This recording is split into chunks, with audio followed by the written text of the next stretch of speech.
함께 기도하심으로 아침 묵상 시작하겠습니다. 사랑과 은혜의 하나님 아버지, 우리에게 믿음을 주셔서 하나님 안에 살게 하시니 감사합니다.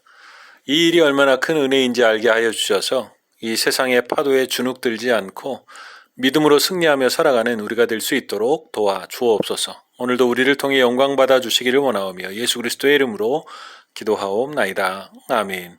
함께 찬송가 546장 찬송하겠습니다.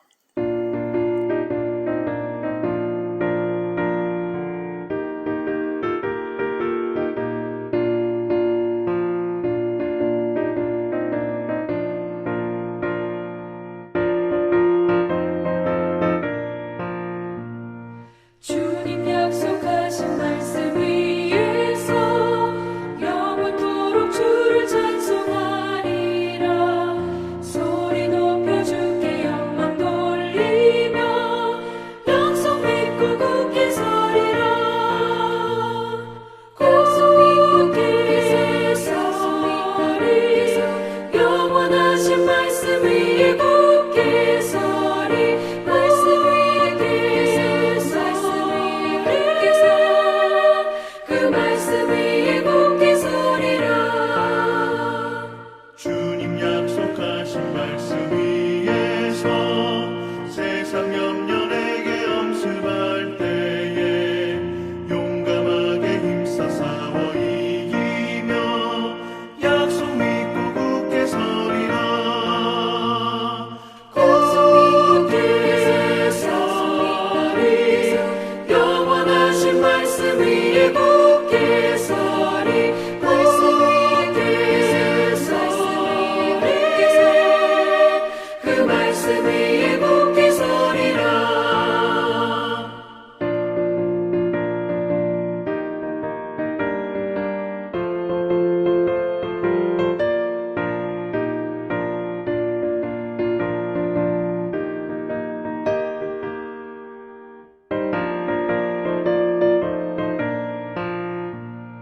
주님 약속하신 말씀 위에서 영원하신 주의 사랑을 믿고 성령으로 힘써 싸워 이기며 약속 믿고 굳게 서리라.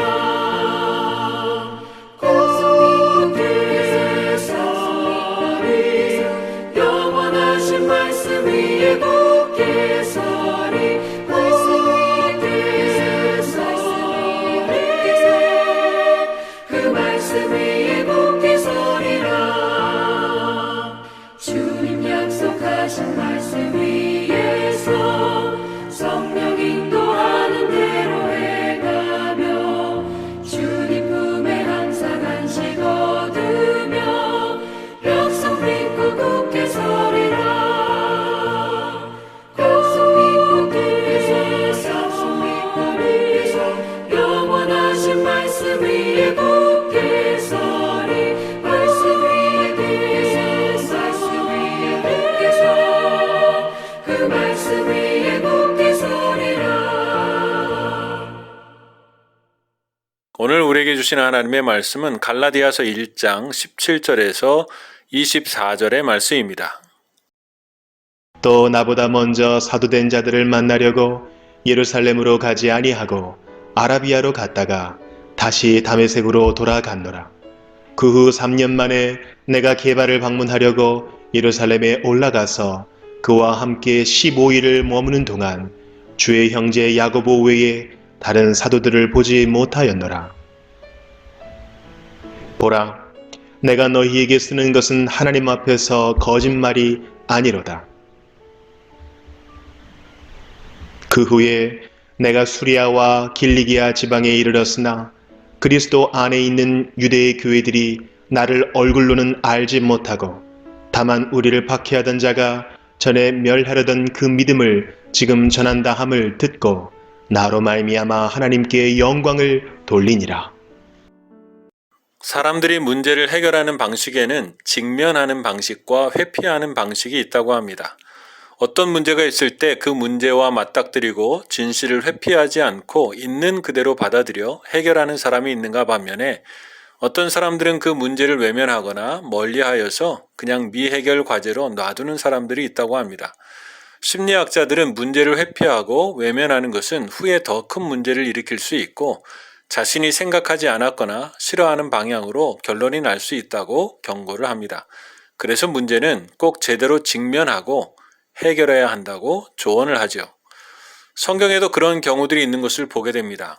요셉을 팔아버린 형제들과 요셉의 일입니다. 요셉의 형들의 입장에서는 그들이 저지른 죄를 거짓으로 덮어놓으면 될 줄 알았습니다. 요셉의 입장에서도 그 상처는 덮어놓으면 될 줄 알았습니다. 그러나 하나님은 훗날에 시간이 흘렀지만 형제들의 죄이든 요셉의 상처이든 반드시 서로 직면하게 하셨습니다. 그리고 그것을 같이 들여다보게 하죠. 그리고 그것을 하나님의 섭리와 은혜 속에서 해결해 가게 하셨습니다. 다윗의 밧세바 사건도 역시 그렇습니다. 하나님은 나단 선지자를 보내어서 그 사람이 바로 당신입니다 하면서 다윗의 죄와 직면하게 하셨고 들여다보게 하셨습니다. 다윗은 많이 아팠지요. 그리고 죄의 결과를 받아들이게 하셨습니다. 하지만 은혜로 용서하시고 계속해서 인도해 가시는 것을 보게 됩니다. 베드로도 그랬지요. 예수님을 3번이나 부인을 했습니다.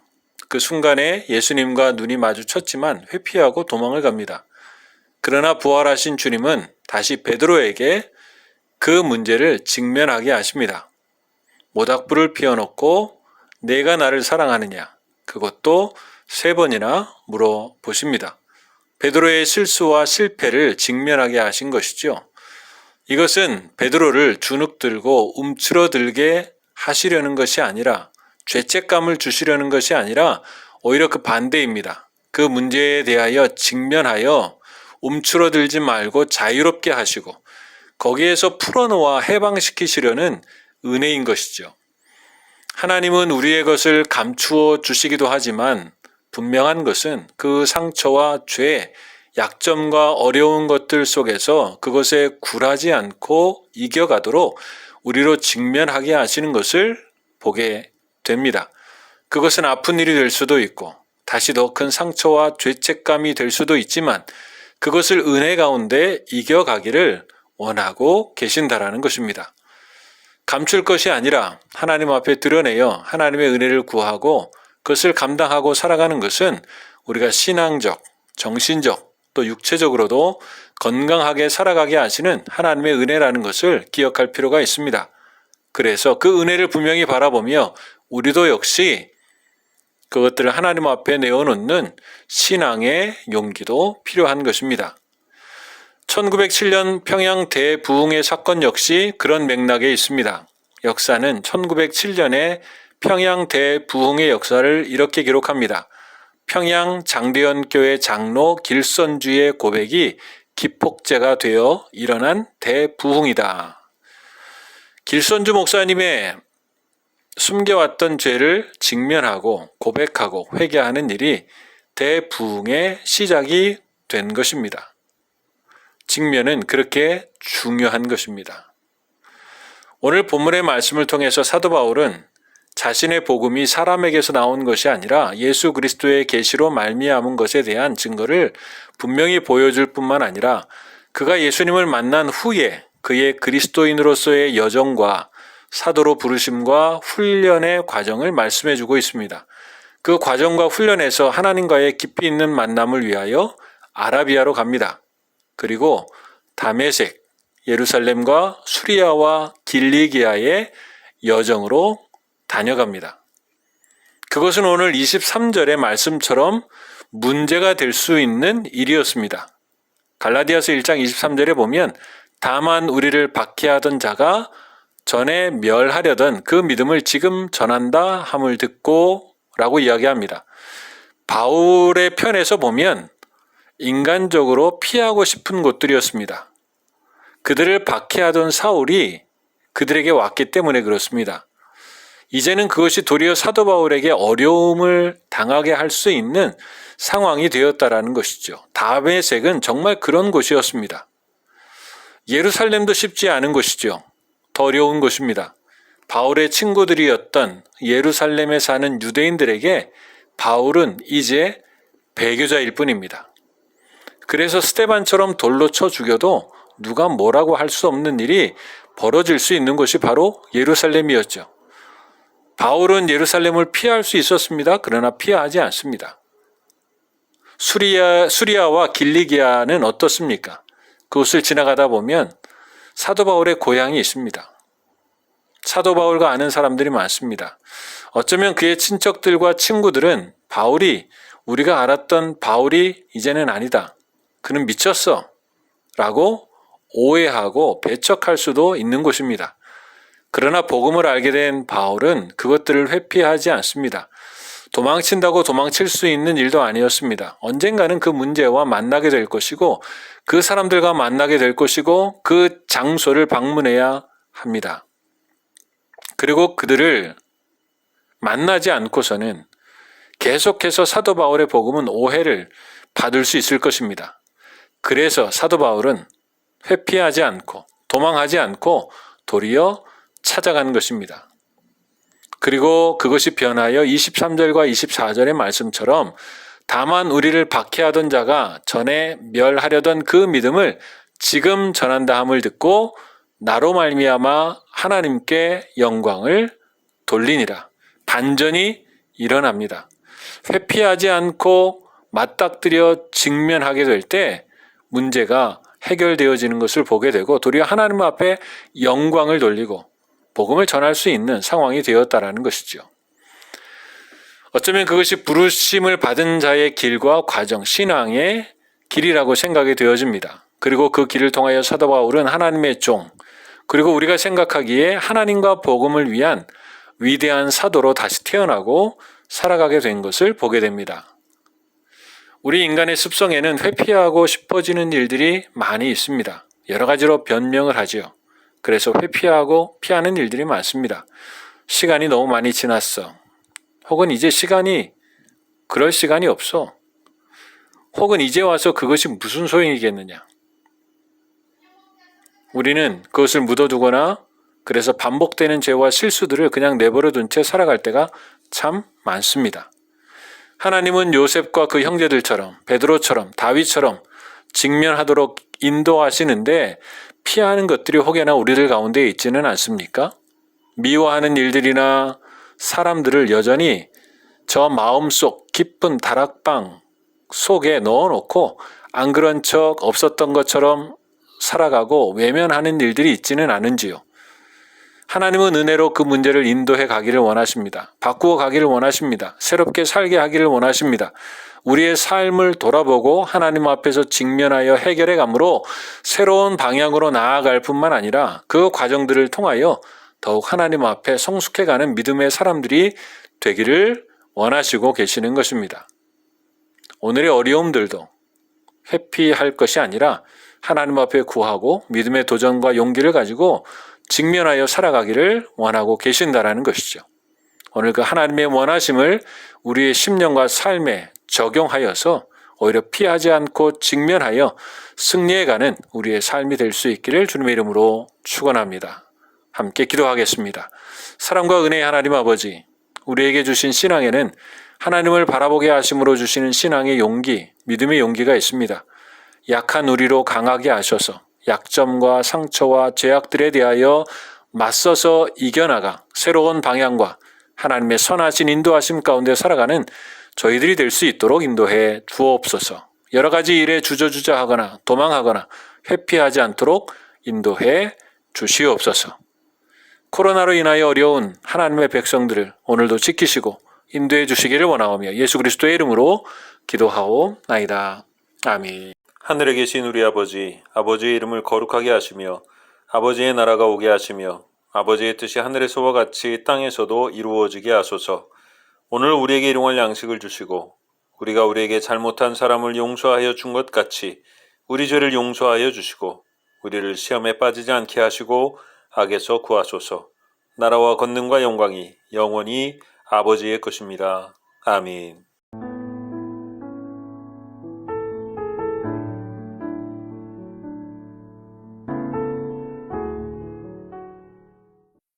(9장) 스바 여왕이 솔로몬의 명성을 듣고 와서 어려운 질문으로 솔로몬을 시험하고자 하여 예루살렘에 이르니 매우 많은 시종들을 거느리고 향품과 많은 금과 보석을 낙타에 실었더라.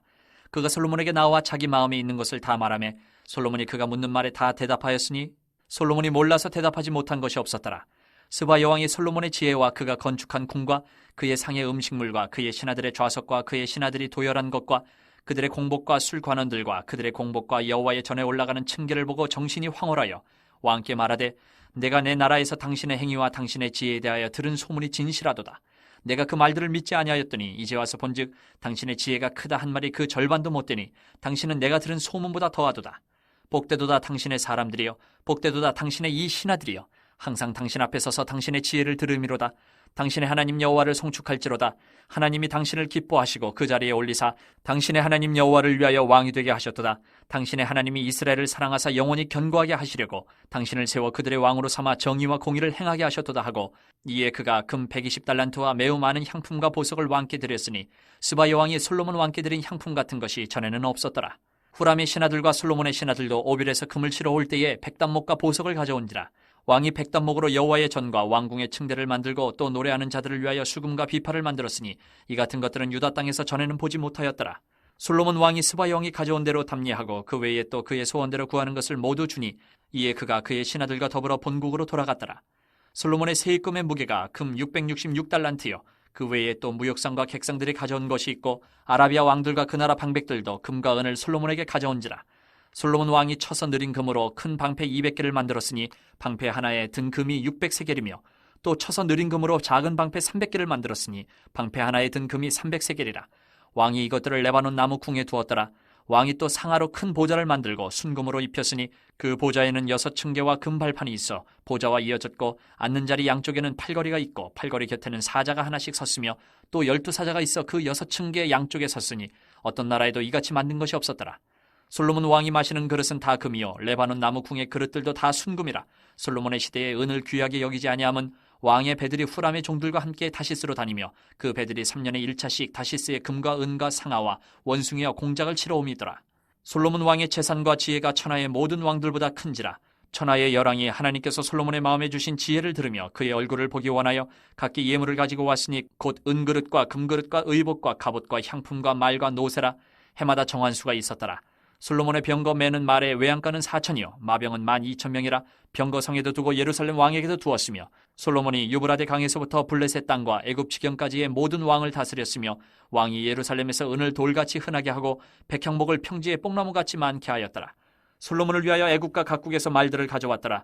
이외에 솔로몬의 시종 행적은 선지자 나단의 글과 실로 사람 아이야의 예언과 선견자 이또의 묵시책 곧 이또가 느바세 아들 여로보암에 대하여 쓴 책에 기록되지 아니하였느냐. 솔로몬이 예루살렘에서 온 이스라엘 다스린 지 40년이라. 솔로몬이 그의 조상들과 함께 잠에 그의 아버지 다윗의 성에 장사되고 그의 아들 르호보암이 대신하여 왕이 되니라. 10장. 르호보암이 세겜으로 갔으니 이는 온 이스라엘이 그를 왕으로 삼고자 하여 세겜에 이르렀음이더라. 느밧의 아들 여로보암이 전에 솔로몬 왕의 낯을 피하여 애굽으로 도망하여 있었더니 이 일을 듣고 여로보암이 애굽에서부터 돌아오매 무리가 사람을 보내어 그를 불렀더라. 여로보암과 온 이스라엘이 와서 르호보암에게 말하여 이르되 왕의 아버지께서 우리의 멍에를 무겁게 하였으나 왕은 이제 왕의 아버지께서 우리에게 시킨 고역과 매운 무거운 멍에를 가볍게 하소서. 그리하시면 우리가 왕을 섬기겠나이다. 르호보암이 그들에게 대답하되 3일 후에 다시 내게로 오라 하매 백성이 가니라. 르호보암 왕이 그의 아버지 솔로몬의 생전에 그 앞에 모셨던 원로들과 의논하여 이르되 너희는 이 백성에게 어떻게 대답하도록 권고하겠느냐 하니 그들이 대답하여 이르되 왕이 만일 이 백성을 후대하여 기쁘게 하고 선한 말을 하시면 그들이 영원히 왕의 종이 되리이다 하나 왕은 원로들이 가르치는 것을 버리고 그 앞에 모시고 있는 자기와 함께 자라난 젊은 신하들과 의논하여 이르되 너희는 이 백성에게 어떻게 대답하도록 권고하겠느냐. 백성이 내게 말하기를 왕의 아버지께서 우리에게 매운 멍에를 가볍게 하라 하였느니라 하니 함께 자라난 젊은 신하들이 왕께 말하여 이르되 이 백성들이 왕께 아뢰기를 왕의 아버지께서 우리의 멍에를 무겁게 하였으나 왕은 우리를 위하여 가볍게 하라 하였은즉 왕은 대답하시기를 내 새끼 손가락이 내 아버지의 허리보다 굵으니 내 아버지가 너희에게 무거운 멍에를 매게 하였으나 이제 나는 너희의 멍에를 더욱 무겁게 할지라. 내 아버지는 가죽 채찍으로 너희를 치셨으나 나는 전갈 채찍으로 하리라 하소서 하더라. 3일 만에 여로보암과 모든 백성이 르호보암에게 나왔으니 이는 왕이 명령하여 이르기를 3일 만에 내게로 다시 오라 하였습니다. 왕이 포악한 말로 대답할세 르호보암이 원로들의 가르침을 버리고 젊은 신하들의 가르침을 따라 그들에게 말하여 이르되 내 아버지는 너희의 멍에를 무겁게 하였으나 나는 더 무겁게 할지라. 내 아버지는 가죽 채찍으로 너희를 치셨으나 나는 전갈 채찍으로 치리라 하니라. 왕이 이같이 백성의 말을 듣지 아니하였으니 이 일은 하나님께로 말미암아 난 것이라. 여호와께서 전에 실로 사람 아히야로 하여금 느밧의 아들 여로보암에게 이르신 말씀을 응하게 하심이더라. 온 이스라엘은 왕이 자기들의 말을 듣지 아니함을 보고 왕에게 대답하여 이르되 우리가 다윗과 무슨 관계가 있느냐. 이새의 아들에게서 받을 유산이 없도다. 이스라엘아 각각 너희의 장막으로 돌아가라. 다윗이여 이제 너는 내 집이나 돌보라 하고 온 이스라엘이 그들의 장막으로 돌아가니라. 그러나 유다 성읍들에 사는 이스라엘 자손들에게는 르호보암이 그들의 왕이 되었더라. 르호보암 왕이 역군의 감독 하도람을 보냈더니 이스라엘 자손이 저를 돌로 쳐 죽인지라. 르호보암 왕이 급히 수레에 올라 예루살렘으로 도망하였더라. 이에 이스라엘이 다윗의 집을 배반하여 오늘날까지 이르니라. 11장. 르호보암이 예루살렘에 이르러 유다와 베냐민 족속을 모으니 택한 용사가 18만 명이라. 이스라엘과 싸워 나라를 회복하여 르호보암에게 돌리라 하더니 여호와의 말씀이 하나님의 사람 스마야에게 임하여 이르시되 솔로몬의 아들 유다 왕 르호보암과 유다와 베냐민에 속한 모든 이스라엘 무리에게 말하여 이르기를 여호와께서 이같이 말씀하시기를 너희는 올라가지 말라. 너희 형제와 싸우지 말고 각기 집으로 돌아가라. 이 일이 내게로 말미암아 난 것이라 하셨다 하라 하신지라. 그들이 여호와의 말씀을 듣고 돌아가고 여로보암을 치러 가던 길에서 되돌아왔더라. 르호보암이 예루살렘에 살면서 유다 땅에 방비하는 성읍들을 건축하였으니 곧 베들레헴과 에담과 드고아와 벳술과 소고와 아둘람과 가드와 마레사와 십과 아도라임과 라기스와 아세가와 소라와 아얄론과 헤브론이니 다 유다와 베냐민 땅에 있어 견고한 성읍들이라. 르호보암이 그 방비하는 성읍들을 더욱 견고하게 하고 지휘관들을 그 가운데에 두고 양식과 기름과 포도주를 저축하고 모든 성읍에 방패와 창을 두어 매우 강하게 하니라. 유다와 베냐민이 르호보암에게 속하였더라. 온 이스라엘의 제사장들과 레위 사람들이 그들의 모든 지방에서부터 르호보암에게 돌아오되 레위 사람들이 자기들의 마을들과 산업을 떠나 유다와 예루살렘에 이르렀으니 이는 여로보암과 그의 아들들이 그들을 해임하여 여호와께 제사장의 직분을 행하지 못하게 하고 여로보암이 여러 산당과 순념소 우상과 자기가 만든 송아지 우상을 위하여 친히 제사장들을 세움이라. 이스라엘 모든 지파 중에 마음을 굳게 하여 이스라엘의 하나님 여호와를 찾는 자들이 레위 사람들을 따라 예루살렘에 이르러 그들의 조상들의 하나님 여호와께 제사하고자 한지라. 그러므로 3년 동안 유다 나라를 도와 솔로몬의 아들 르호보암을 강성하게 하였으니 이는 무리가 3년 동안을 다윗과 솔로몬의 길로 행하였음이더라. 르호보암이 다윗의 아들 여르못의 딸 마할랏을 아내로 삼았으니 마할랏은 이새의 아들 엘리압의 딸 아비하일의 소생이라. 그가 아들들 곧 여우수와 스마리아와 사함을 낳았으며 그 후에 압살롬의 딸 마아가에게 장가들었더니 그가 아비아와 앗대와 시사와 슬로밋을 낳았더라. 르호보암은 아내 18명과 첩 60명을 거느려 아들 28명과 딸 60명을 낳았으나 압살롬의 딸 마아가를 모든 처첩보다 더 사랑하여 르호보암은 마아가의 아들 아비아를 후계자로 세웠으니 이는 그의 형제들 가운데 지도자로 삼아 왕으로 세우고자 함이었더라. 르호보암이 지혜롭게 행하여 그의 모든 아들을 유다와 베냐민의 온 땅 모든 견고한 성읍에 흩어 살게 하고 양식을 후히 주고 아내를 많이 구하여 주었더라. 12장. 르호보암의 나라가 견고하고 세력이 강해짐에 그가 여호와의 율법을 버리니 온 이스라엘이 본받은지라. 그들이 여호와께 범죄하였으므로 르호보암 왕 제5년에 애굽왕 시삭이 예루살렘을 치러 올라오니 그에게 병거가 1200대요 마병이 6만 명이며 애굽에서 그와 함께 온 백성 곧 리비아와 숫가구스 사람이 헤아릴 수 없이 많더라. 시삭이 유다의 견고한 성읍들을 빼앗고 예루살렘에 이르니 그때에 유다 방백들이 시삭의 일로 예루살렘에 모였는지라. 선지자 스마야가 르호보암과 방백들에게 나와 이르되 여호와께서 이같이 말씀하시기를 너희가 나를 버렸으므로 나도 너희를 버려 시삭의 손에 넘겨놓으라 하셨다 한지라. 이에 이스라엘 방백들과 왕이 스스로 겸비하여 이르되 여호와는 의로우시다 하며 여호와께서 그들이 스스로 겸비함을 보신지라. 여호와의 말씀이 스마야에게 임하여 이르시되 그들이 스스로 겸비하였으니 내가 멸하지 아니하고 저희를 조금 구원하여 나의 노를 시삭의 손을 통하여 예루살렘에 쏟지 아니하리라. 그러나 그들이 시삭의 종이 되어 나를 섬기는 것과 세상 나라들을 섬기는 것이 어떠한지 알게 되리라 하셨더라. 애굽왕 시삭이 올라와서 예루살렘을 치고 여호와의 전 보물과 왕궁의 보물을 모두 빼앗고 솔로몬이 만든 금 방패도 빼앗은지라. 르호보암 왕이 그 대신에 노스로 방패를 만들어 국문을 지키는 경호 책임자들의 손에 맡김에 왕이 여호와의 전에 들어갈 때마다 경호하는 자가 그 방패를 들고 갔다가 경호실로 도로 가져갔더라. 르호보암이 스스로 겸비하였고 유다의 선한 일도 있으므로 여호와께서 노를 돌이키사 다 멸하지 아니하셨더라. 르호보암 왕은 예루살렘에서 스스로 세력을 굳게 하여 다스리니라. 르호보암이 왕위에 오를 때에 나이가 41세라. 예루살렘 곧 여호와께서 이스라엘의 모든 지파 중에서 택하여 그의 이름을 두신 성에서 17년 동안 다스리니라. 르호보암의 어머니의 이름은 나아마요 암몬 여인이더라. 르호보암이 악을 행하였으니 이는 그가 여호와를 구하는 마음을 굳게 하지 아니함이었더라. 르호보암의 처음부터 끝까지의 행적은 선지자 스마야와 선견자 이또의 족보책에 기록되지 아니하였느냐. 르호보암과 여로보암 사이에 항상 전쟁이 있으니라. 르호보암이 그의 조상들과 함께 노음에 다윗성에 장사되고 그의 아들 아비야가 그를 대신하여 왕이 되니라.